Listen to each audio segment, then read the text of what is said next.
First things first, use what you have, because if you're on the way up, everyone's going to root for you because you're going to remind them of their dreams, which is going to be good. But then when you're at the top, not even when you're at the top, even when you've just began to start to see some of that success and start to see some of the results, everyone's then going to try and tear you down because then you're going to remind them of what they inevitably gave up on. So use what you have because for me and a lot of you probably out there, we have more pain than we have pleasure in our lives right now, especially at the beginning of our journeys.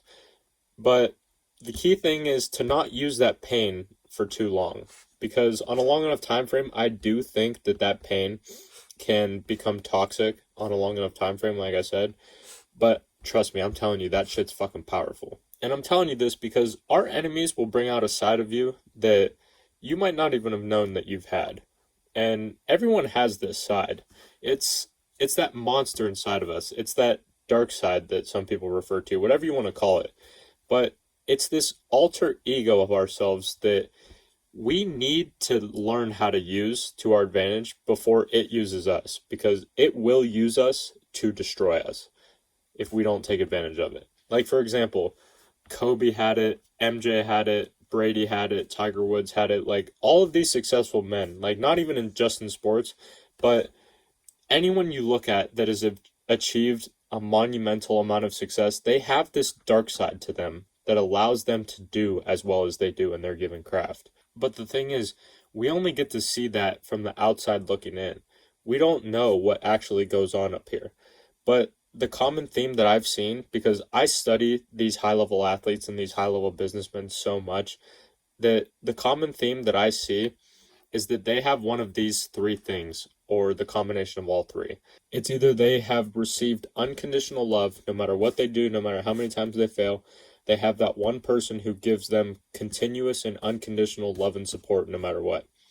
The second one is they have someone who they have loved, but is someone who has brought them an unimaginable amount of pain in the past that is completely unforgivable.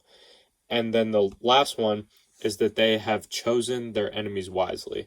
Now, people might hear the term choosing your enemies wisely, and you might think like, oh no, that sounds like a life full of darkness and hatred and blah, blah, blah. But the alternative to not choosing your enemies wisely is what we see a lot of today with most people of not choosing their enemies wisely, which is choosing a life of entitlement, choosing being a victim, the victim mentality, choosing to feel sorry for themselves, and it destroys people. Like, I've studied these high level achievers and businessmen and sports figures, like the greatest of our time. I've studied them so much. Like, for example, if you've ever watched uh The Last Dance, Michael Jordan's documentary, or any documentary for that matter of any highly successful person that goes, like the documentary goes through their journey and their rise to stardom or success.